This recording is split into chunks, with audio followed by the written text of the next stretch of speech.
The last chapter of your book, if I'm correct, is where you're talking about the news cycle that we're in. I like to ask pretty much every one of my guests, I ask this same question. For me, I've seen it within the last 3 to 4 years. There's been this real flux of spiritual energy that's just bombarded the earth.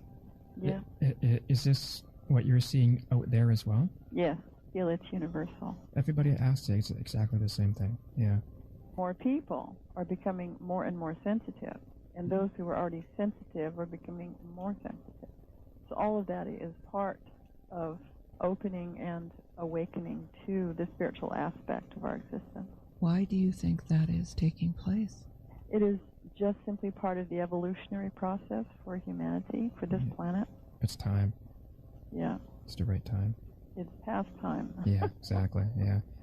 It's way beyond time. The dark have been in control way too long. Well, it's like in the 60s, there was a start down that path, and somehow we got sidetracked. I think it even goes far back. I thought we always took a wrong turn at the Industrial Revolution. That to me was the last known time we had a possibility of going in a different direction, and we chose to go in a not good direction at that time. Say the powers that be chose, yes, and the people will pretty much follow. As long as you keep giving them things to have and the things that they need. Things they need and then toys to play with.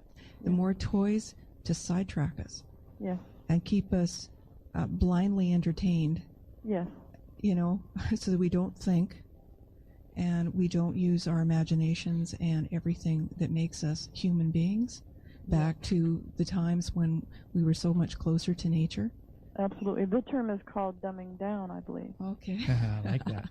Yeah. Dumbing down educationally and in other fields. I don't necessarily go into this heavily in my book. There are some things people prefer to shy away from on air in public. Yeah. But unless you're listening to Art Bell or George Norrie. Yeah. Mm-hmm. Or George I don't Rideout. know how. I'm not familiar with your show and its format and where the limits are. There's no limits. Oh. No then limits. we could get into a lot of trouble here, couldn't we? We could get into all kinds of trouble here. Okay. This is probably the most open and go anywhere you choose to go place you will come to. Guaranteed. Yeah, there's no agendas. When we had David Icke on, it was a rather interesting. We went to some pretty interesting places. Yeah. And the station owners didn't pull the plug? No. Very familiar with David Icke. Because he warned us and we just laughed. Yeah, that's one thing that, and why I'm still here is because there's no weird things that stop us from doing anything. Well, that's wonderful. Yeah, it is. It makes it very Continue freeing. to request divine intervention and protection. The worst that's ever happened is on occasion, because the energy flow is so high, that sometimes the electronic equipment would get weirded out. Yeah. Oh, yes. We have that difficulty with, because we tape record every session. Same here, so do I. I record every show. Oh, wonderful. Yeah. Oh, yes. And sometimes the client will call me and say it's blank, and I went, oops. Yeah. I've lost probably about a half a dozen shows over the 3-year span that I've been doing this. For some clients and with some of the energies and entities that we deal with in their session, it fries the tape. I do believe they are electromagnetic, and that's how that happens. I mean, it's a vibration, right? Oh, yeah. They can be distorted. One of George's old shaman friends, we've tried 3 times. I've had him on even 3 with times. A friend, Yeah. and we've never been able to salvage a recording. Yeah. Oh, my goodness. Yeah, it's weird. So we've just given up that his word to the universe is to be not recorded. Yeah. And well, maybe some of his guides don't like the tape. Yeah, you know? Yeah, well, he's got some pretty interesting A little too guys. newfangled for them. Yeah. Well, he is a badger. Yeah. Yeah, he's badger There you clan, go. so yeah. That kind of sums it up. Yes, it certainly does. Yeah. Encountered an earthly badger, female, pregnant one time. Wow. That was another life. Yeah, do not walk in that wake. Wow. That in itself is just an amazing, wow. I'm just visualizing it. She was prying herself out of a cage that I was trying to keep her inside of. Youch. And the rest of the crew went to lunch. Oh, God. When I was in the exotic animal business, we had rescued her from someone's house. Determined. And just really pissed. And the final decision is that, just for safety of all things that are in the shop, including myself, was to shoot her. I did not want to do that. Yeah. Oh my. So I just kept tying and interfering and blocking, clothes, pins, wire, heavy objects. It was amazing. Wow. Powerful creature. Yeah. Yes. I once was. I've had some pretty interesting animal companions along my way, and one of my first ones was this family of raccoons. I used to crawl into they had their den in an old wooden stump of a tree, and I used to crawl inside, and actually I would be there with the mom and pop raccoon and the little babies, and my parents would always go, "Where's George? Where's George? Go check the tree." they, of course, the raccoons wouldn't let them near the opening of the den, but I'm inside playing with little. It was kind of an interesting experience. So you must utilize raccoon medicine. I do, yes, as one of them. Yeah. You know what? I'm going to ask you. This is kind of, maybe I shouldn't even bring this up, but what the hell? Over on the islands, have you ever heard of something called a lizard mouse? Once more? Lizard mouse. Lizard mouse? A lizard mouse. Oh, lizard mouse. Yeah. A lizard mouse. A creature, a lizard mouse. No. Half lizard and a half mouse. No. Okay. It's not an interesting That would experience. be mongoose food. Well, I don't know about that. No, I have not heard of that term at all, either psychically or otherwise, because there are creatures in other dimensions that are amazing. Yeah, it was a pretty interesting experience. Lizard here is gecko. The Hawaiian term is mo'o. Mo'o. And it's an aumakua, or guardian, for some families or individuals, too. Yeah. I think it refers to what used to be dragons here, probably. Yes. In ancient times, in the land of Mu. Now it's house geckos. They're sacred to most of us. You don't kill them. Out here, the lizards are known as the dreamers. A lot of them have that little star right in their forehead. Interesting. Yeah, they really help you out with if you have any problems with dreams. Just go out and grab a lizard and have it in the same room that you're sleeping in, and you'll get to remember your dreams real quick. Interesting. Works right well. On your book, one of the things that's always interested me, how does somebody know whether or not they need a clearing? Most people don't know they need a clearing. So they go to have a reading, or something happens in their life and a friend might tell them something. Or they might know someone who's sensitive enough or intuitive and just say, "I think you should go see somebody." And then one thing leads to another.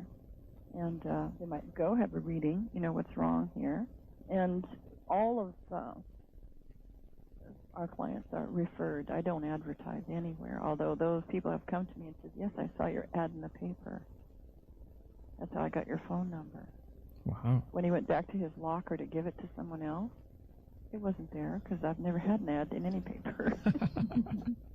Wow. So Spirit brings them. Yeah. And when I began the work in general, I just asked Spirit, don't bring those here who need entertaining. Yeah. Please. Yeah. Only those that we can be of assistance to. Yeah. So Spirit chooses the client, and it's all referral. So what are some of the things that you see on somebody that tells you that person needs a clearing? Scene opens, and we may find ancestors. We may find present life family members who have passed, but who are in discord, trying to get someone's attention. It can be neighbors. It can be someone that they have picked up from an event in their life or something that they passed through, including a car accident. We've had that happen. They just jumped on as they drove by because they had enough light to be seen. Wow. Hitched a ride. And the other is past life issues and situations. They have followed them. Followed them because they needed to be safe with them. They didn't want to go anywhere else. Or followed them because they are trying to get even. A very intense case with someone who had been trying to kill our client for 300 years. Oh, jeez. And finally I said to him, if it was meant for you to do this, if it was fair and right for you to do this just because of what he did to you in that past life, he would be dead already. And in this particular case, he had shot him the day before. Wow. And it manifested in the earth plane as the client shooting himself the day before the clearing. Oh, wow. Point blank range in the chest. The doctors to this day can't figure out why he is still alive. Wow. And he had been suicidal and things like that. He wasn't even here. He was on the mainland. But his sister had called and was sitting in for him. We do a lot of absentee work. Right. Because it is in spirit, we don't have to be physically present, nor does the person that we're working on. But we do need their permission. If they're in a coma, we go into spirit and ask their permission there. Yeah. And yes, it was very difficult to release Eric. Oh, bless him. He's gone now, finally. He's in, that story in particular is in the book. That was very intense. Yeah, I bet. He was determined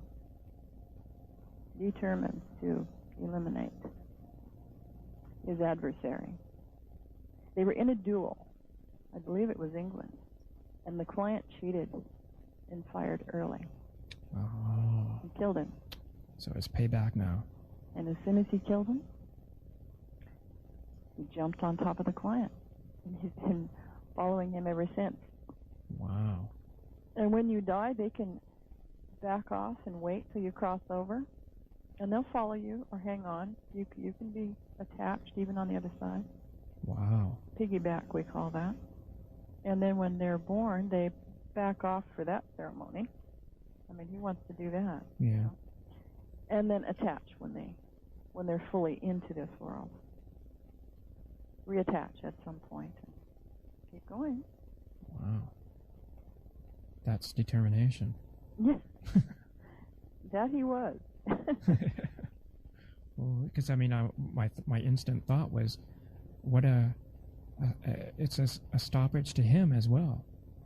Yes, I told him. I said, you have wasted so many centuries, and you have a journey, a path, and a future, and who knows how many lives yourself to continue. We are immortal, you know. Yeah. How many 100 years are you going to hold this grudge? Yeah. So I said, trust me, the balance will happen. It just evidently is not meant to happen the way you think here and now. Yeah.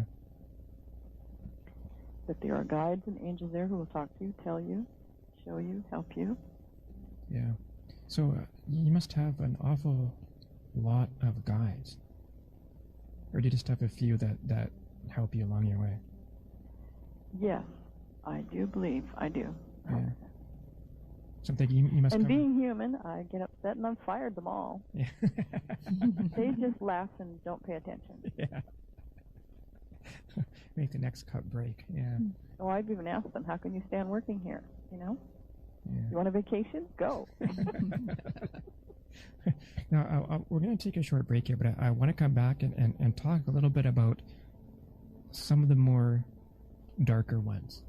And I want to hit upon, because you mentioned it earlier at the top of the program, about you call it you call it an exorcism. That's some of the terminology that you used. Okay. And so I want to get into a bit of Which, of course, conjures up, all kinds of, the movie. Oh, yeah. That's a tough one for people, or very overzealous.